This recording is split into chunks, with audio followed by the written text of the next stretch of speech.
bonjour Anne-Emmanuelle Berger, notre Bonjour. invitée pour le séminaire du chant lacanien du 12 mars, Inégalité homme-femme. Vous êtes professeur de littérature française et d'études de genre à Paris 8, Vincennes, et directrice au CNRS du laboratoire d'études du genre et de la sexualité. On va faire un petit dialogue, Françoise Gorog et moi-même, et on va commencer par vous poser une première question sur féminin, féministe. C'est des concepts enfin qui ont un passé, qui ont un contexte, donc peut-être vous pouvez nous donner quelques détails sur... Oui. Alors, en fait, féministe, c'est un néologisme, enfin plus exactement, féminisme, c'est un néologisme, et qui a été inventé à la fin, je pense que son origine est intéressante, puisqu'il a été inventé à la fin du 19e siècle, à l'origine pour désigner une pathologie morbide, donc, qui caractérisait les hommes. Le féminisme, c'était une affection qui touchait les hommes et qui les rendait justement plus féminins et féminés. Et ce mot a eu une trajectoire intéressante, puisque très vite il a été adopté par les suffragettes de l'époque, par le premier grand mouvement féministe qui a été un grand mouvement populaire dans tout l'Occident et en France en particulier. C'est donc un mot qui a été inventé en France, c'est un mot français, féminisme. Donc, dès la fin des années 80, les suffragettes, les féministes de l'époque, se sont réapproprié le mot, je dirais un peu comme on dit aujourd'hui, comme on retourne le stigmate, c'est-à-dire que ce mot qui désignait une pathologie affectant les hommes, a été réapproprié par les femmes militantes à l'époque, en particulier pour l'obtention du droit de vote, mais également pour d'autres causes, a été réapproprié et est devenu un étendard, un étendard qui visait à affirmer une fierté. Donc je pense que de ce point de vue-là, l'histoire du mot est intéressante. Alors ensuite, je crois que la question que vous me posez, c'est celle du rapport entre féministe et féminin, et je dirais que c'est un rapport tendu. L'introduction de la notion de féminisme, et je dirais aussi le sens du mouvement féministe, a consisté justement à provoquer une mise en question des catégories du féminin et du masculin, c'est-à-dire qu'à la faveur de l'interrogation de ce qu'on n'appelait pas à l'époque, mais enfin c'est de ça qu'il était question, de la domination masculine et de la hiérarchie entre les sexes, on a justement provoqué un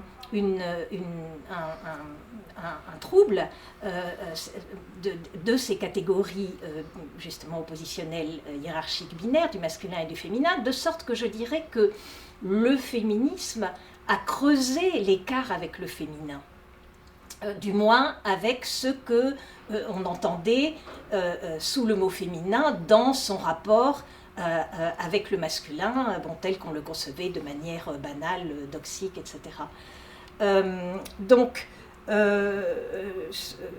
ce qui fait d'ailleurs que, par exemple, quand Simone de Beauvoir écrit Le deuxième sexe, une des premières questions qu'elle pose dans son introduction, c'est « qu'est-ce qu'une femme ?» Voilà, c'est-à-dire qu'à partir du moment où on introduit le féminisme, on sait de moins en moins ce que veut dire femme ou féminin. On met ces catégories en question. Plus tard est venue d'ailleurs l'interrogation aussi du masculin, c'est évident. Si on commence à demander mais qu'est-ce que ça veut dire femme et qu'est-ce que ça veut dire féminin, il faut aboutir à la question suivante, et quel est le statut du masculin dans cette histoire et qu'est-ce que ça veut dire. Donc ça c'est un élément de réponse. Je dirais que de ce point de vue-là, le féminisme n'a pas seulement été un facteur d'émancipation, d'évolution sociale, etc. en Occident, mais un opérateur de transformation culturelle, et en particulier, en tout cas c'est comme ça que je le vois. Alors ensuite on peut discuter pour savoir si justement si tel et tel d'abord, le féminisme, c'est pas un monolithe. Il y a eu tout de suite des féminismes, des positions féministes hétérogènes, voire divergentes, mais quand même en contribuant à déstabiliser justement l'opposition convenue, disons, entre le masculin et le féminin, il a ouvert la voie à des mutations dont, par exemple, la pensée queer et les mouvements queer d'aujourd'hui sont les héritières et sont la résultante. Et alors, pour appuyer un peu sur cette distinction que vous faites ici, quand on parle du féminin, par exemple pour nous, psychanalystes lacaniens, évidemment, on parle beaucoup de jouissance féminine. Oui. Je sais que à la même époque, presque quand Lacan avait introduit ce concept de jouissance féminine, il y avait quelques représentants du mouvement féministe et féminin, dont Hélène Cixous, Lucie Irigaray, l'idée d'une écriture féminine. Une écriture féminine qui, pour nous, ça fait parfois penser au terme la langue dans un seul mot de Lacan, qui fait penser au babil des enfants, à une sorte de création, d'immaculée conception. Est-ce que par exemple, écriture féminine et pas féministe. Est-ce que vous pouvez contextualiser peut-être l'origine de cette expression? Oui. Alors d'abord, un tout petit mot sur la notion de jouissance féminine. Oui, c'est vrai, ça c'est une invention lacanienne. Et une invention, je pense que Lacan était quelqu'un qui était à l'écoute des rumeurs et des clameurs du monde. Donc c'est pas un hasard si cette notion de jouissance féminine, il l'a formulée, il l'a déployée à un moment qui était justement le grand moment du mouvement de libération des femmes. Ensuite, et ça je pense que c'est important aussi, alors il y a des questions terminologiques, c'est-à-dire que qu'est-ce que ça veut dire féminin? Est-ce que c'est par exemple une traduction du mot que Freud emploie, Weiblichkeit, weiblich, et bien sûr, Weib, par exemple en allemand, c'est pas exactement Frau, hein, et Weib, c'est la même racine lexicale que wife en anglais, donc féminin ici veut bien dire, et je pense que c'est ça que Freud décrit dans sa conférence sur la féminité, la femme en tant que elle est domestiquée, la femme de, hein, the wife, etc. Bon. Bien évidemment, quand Lacan parle de jouissance féminine, ou quand on s'est mis à parler, donc au moment du mouvement de libération des femmes, d'écriture féminine, on mobilise le mot féminin dans un tout autre sens. Et du coup, ça a prêté bien sûr à confusion, puisqu'on utilise un seul mot pour tenter de désigner quelque chose qui n'avait pas encore justement ni de concept, ni véritablement d'actualité. Alors, dernière chose sur Lacan et la jouissance féminine, que je sache en tout cas, pour Lacan, la jouissance féminine désigne ce qui excède l'économie phallique ou peut-être phallocentrique, en tout cas ce qui excède désigne un excès par rapport à l'économie sexuelle phallique, mais n'est pas le propre d'un sexe. C'est-à-dire que la jouissance féminine, ça pourrait être, même si Lacan lui-même va en détecter les signes majoritairement chez les femmes, si je comprends bien Lacan, lorsque par exemple il évoque les mystiques, etc., après tout, des hommes pourraient jouir de manière féminine, Lacan lui-même, n'est-ce pas, se désignant comme, d'une certaine façon, un promoteur d'une forme d'écriture féminine, puisqu'il dit que les écrits de Lacan s'inscrivent dans la lignée de ces mystiques, dont ils sont illisibles et mystiques. Voilà.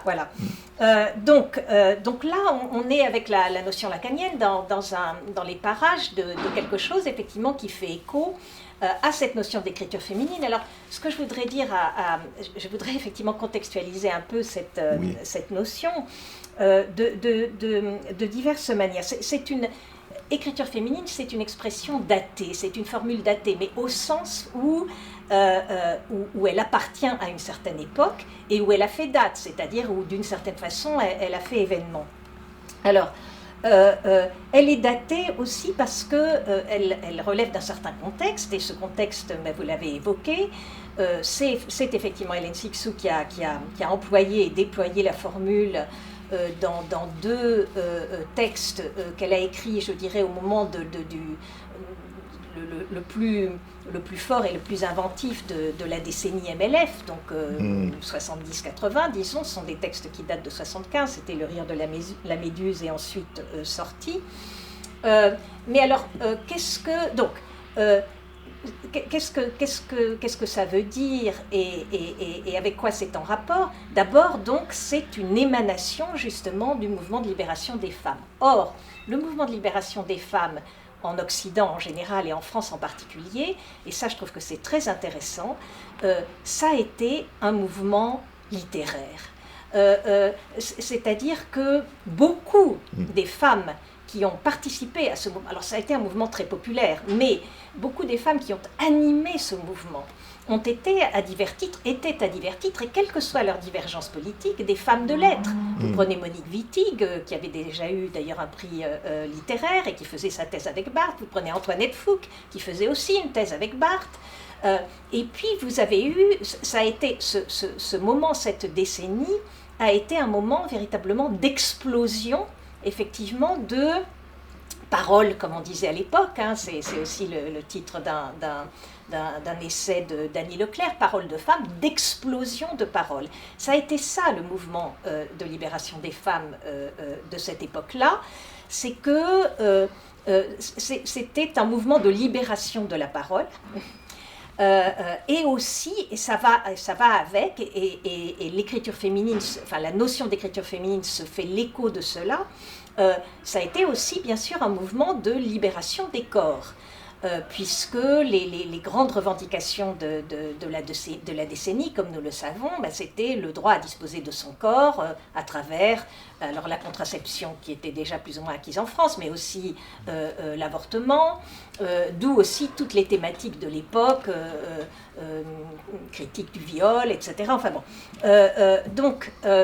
Donc, la notion d'écriture féminine, la façon dont elle a été formulée, la façon dont elle s'est pensée, on ne peut pas la comprendre si on ne la remet pas dans le contexte de ce mouvement de libération des femmes qui a été, je le redis, un mouvement de libération de la parole, un mouvement de libération des corps. Hein, d'ailleurs, Lacan, au début des années 70, a fait son séminaire qui s'intitulait « Encore ». Absolument. Et ce séminaire, il l'a fait en écho explicite, il le dit d'ailleurs, même si c'est sur un mode ironique, blagueur, hein, en écho justement à ce qui se passait, comme il le dit, du côté du MLF. Hein, bon. Donc, ça c'est très important. Et alors, donc, ça veut dire que la question de l'écriture a été d'une certaine façon au cœur du mouvement. Et on le voit bien, et quantité de revues à l'époque, soit des revues qui émanaient du mouvement lui-même, comme la revue Sorcière, au pluriel, soit d'autres revues se sont intéressées effectivement à la question de l'écriture parce que ça a été un véritable, encore une fois, une véritable explosion. Il y avait déjà des écrivaines confirmées, Monique Wittig, Marguerite Duras aussi, qui à l'époque s'est amusée comme une folle, et qui d'ailleurs, à la Duras, je dirais, avec son côté provocateur habituel, disait par exemple des choses à cette époque-là comme « il n'y a que les femmes qui écrivent complètement ». Il n'y a que les femmes qui écrivent complètement. C'est joli, parce que, d'une part, il n'y a que les femmes qui écrivent, je vais revenir sur la notion d'écriture, mais en plus complètement, c'est-à-dire que du coup, la complétude, le tout, le non-défaut, était affirmé comme étant du côté des femmes et d'une certaine pratique de l'écriture. Donc ça, je trouve que c'est tout à fait intéressant. Alors maintenant, donc, premièrement, le mouvement de libération des femmes comme mouvement de libération de la parole et comme je vous dis, comme mouvement littéraire. Je me suis amusée à la suite, d'ailleurs, je ne suis pas la seule à avoir travaillé sur ces questions et il y a eu pas mal de travaux récemment en ce sens-là, à dire qu'on pourrait gloser le MLF comme mouvement de littérature des femmes et qu'on pourrait même y voir et ça, des historiennes féministes de la littérature comme Audrey Lasserre le disent, le dernier grand mouvement littéraire, même s'il n'a pas été reconnu comme tel par l'histoire littéraire qui demeure tout à fait classique, le dernier grand mouvement littéraire du XXe siècle, hein, au même titre après tout que le surréalisme dans les années 30, etc. Alors maintenant, néanmoins, parler d'écriture féminine, à l'époque, c'est refuser justement de parler de littérature féminine. C'est-à-dire que la notion d'écriture s'oppose à la notion de littérature telle qu'elle renvoie à justement une institution. Et des pratiques qui relèvent de l'institution, justement, avec ses codes. De l'université, de l'université, mais de l'édition, absolument, du monde de l'édition, qui était un monde, qui le reste d'ailleurs, un monde très patriarcal, très masculin, etc. Bon. D'où d'ailleurs, vous avez raison d'évoquer ça, Françoise, après tout, qu'est-ce qu'on a fait à l'époque du MLF en France, mais aussi en Italie, etc. On a créé des maisons d'édition. C'est dire à quel point... alors bien sûr, il y a eu les éditions des femmes, mais il y a eu d'autres maisons d'édition qui étaient dans une sorte de concurrence, y compris de différences idéologiques avec les éditions des femmes, comme les éditions tierces, etc. Mais ça dit bien quelque chose. Ça dit bien que la question de l'écriture, de l'inscription des femmes, de l'accès...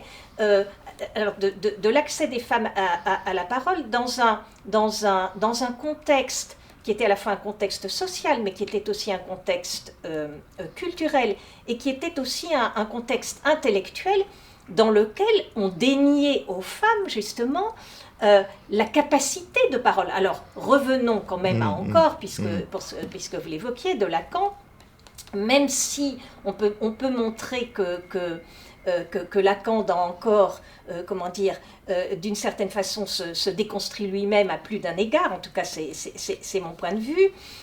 Néanmoins, c'est dans encore qu'il affirme, je dirais c'est la queue, je fais exprès de dire ça, du structuralisme, même si c'est le moment où justement Lacan va un peu s'éloigner de la perspective structuraliste, donc de la perspective de Lévi-Strauss. C'est quand même Lacan qui dit que les femmes sont exclues de la nature des choses, qui est la nature des mots. Hein. Donc il y avait une espèce de consensus qui consistait à dire que, alors Lévi-Strauss dit dans les structures élémentaires de la parenté que les femmes sont comme les signes échangés, hein, et que les hommes échangent les signes, etc.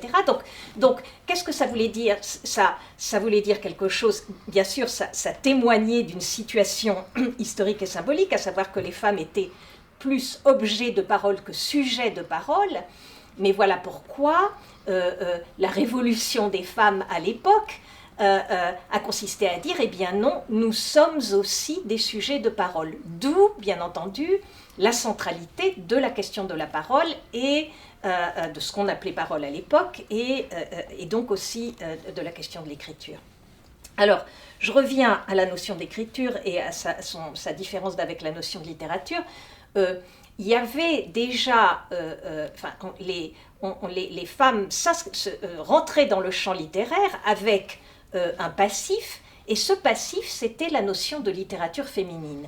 Notion de littérature féminine que les historiens de la littérature avaient déjà commencé à thématiser depuis un certain temps. Il y avait un livre en particulier de quelqu'un qui s'appelait Jean Larnac, écrit, alors je ne me rappelle plus, je crois que c'est à la fin des années 20, sur justement la littérature féminine, un livre qui d'une certaine façon prenait acte d'un premier accès des femmes à l'écriture ou à la littérature, avec des gens comme Colette, etc., et qui en même temps justement tentait de rendre compte d'une spécificité de la littérature féminine, mais une spécificité, je dirais, comment dire, axiologique, c'est-à-dire que la littérature féminine, ça voudrait dire que les femmes se préoccupent de certains thèmes, écrivent dans certains genres et pas dans d'autres. Par exemple, pratiquent le roman sentimental, mais pas le théâtre et des choses comme ça. Bon. Donc il y avait tout un discours sur la littérature féminine qui avait pour effet d'exclure les femmes du grand récit littéraire, si vous voulez, puisque donc il y avait la grande littérature, et puis il y avait une petite section, un petit coin de bibliothèque, où c'était la littérature féminine, et qui reposait justement sur une conception du féminin qui n'était pas du tout interrogée, qu'on trouve aussi par exemple chez Baudelaire, quand il parle de Marceline Desbordes-Valmore, dont à la fois... grande poétesse du XIXe siècle, dont Baudelaire fait à la fois l'apologie attendrie, mais dont il dit justement qu'elle écrit comme une femme, voilà, sans que le comme une femme ne soit interrogé. Donc la notion d'écriture féminine, elle est venue aussi tenter de dynamiter cette formule fossilisée, ce fossile idéologique qu'était devenue la notion de littérature féminine, et littérature féminine donc qui avait pour effet justement de cantonner les femmes dans un coin, le coin réservé aux femmes de la littérature. Et si on pense par exemple à alors il y a des échos de ça, même si justement elle s'en fout, donc elle n'en parle pas beaucoup dans Le rire de la méduse d'Hélène Cixous, mais dans Paroles de femmes, Annie Leclerc commence par dire ah oui, par se moquer justement de cette notion de littérature féminine. Ah, la littérature féminine, si féminine, etc. Bon, donc il faut bien voir que écriture féminine, c'est un petit missile qui vise justement à faire éclater la notion et le ghetto de la littérature féminine. Mais j'ajoute autre chose, c'est que le mot écriture, bien entendu, à l'époque, il a déjà une certaine histoire. Et cette histoire, elle commence avec Barthes, avec le degré zéro de l'écriture en 1953, et puis elle continue bien évidemment avec Derrida, qui a contribué à faire de ce mot ordinaire de la langue, écriture, un quasi-concept. Or, quand Hélène Cixous parle d'écriture féminine, évidemment, elle est déjà en dialogue avec Derrida, elle lit Derrida, etc. La notion d'écriture déjà est justement porteuse de ce que si vous voulez, de la force de perturbation du sens, de la stabilité du sens que lui a conféré Derrida, c'est-à-dire que l'écriture, alors pour jouer un petit peu sur les mots, je dirais que l'écriture chez Derrida, c'est la folle du logos, c'est-à-dire que c'est le nom, et d'ailleurs ça passe pas forcément par l'écrit, mais de ce qui vient perturber l'unité et la stabilité du sens.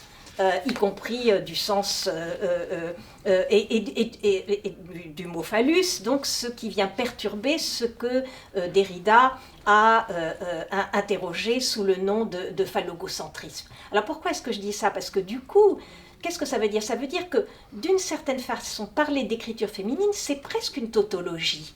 Parce que féminin ici, alors c'est que justement l'écriture elle-même, je l'appelle donc la folle du logos, l'écriture elle-même est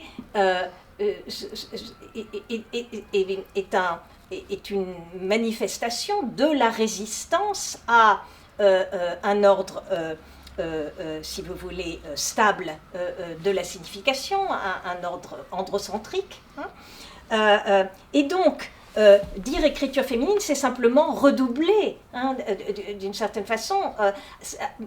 Féminin ici, alors j'ajoute quelque chose, c'est que lorsque Hélène Cixous parle de féminin, le féminin dont elle parle, ou la femme dont elle parle, c'est justement pas celle qui nous vient du passé, c'est celle qui nous vient du futur. Voilà pourquoi d'ailleurs Le rire de la méduse est entièrement écrit au futur. Est-ce que je me trompe ou est-ce qu'elle parle de Joyce et Genet? Alors, elle parle, vous avez tout à fait raison, je vais revenir là-dessus.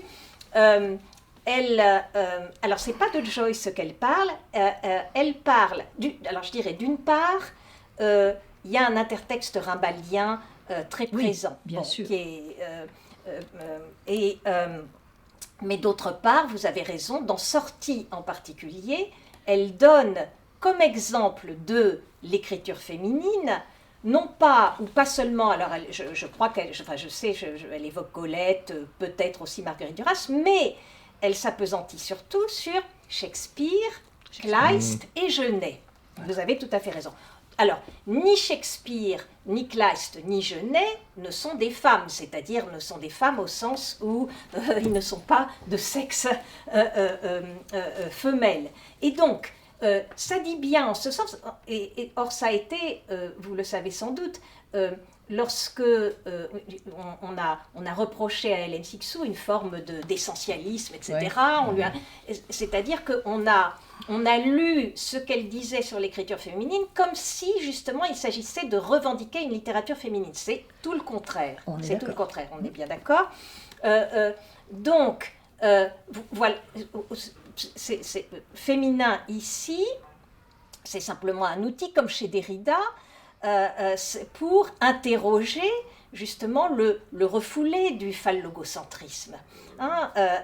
Et je dirais que, on le disait tout à l'heure, mais ça rejoint ce que Lacan dit sur la jouissance féminine, qui n'est pas nécessairement l'apanage des personnes de sexe femelle.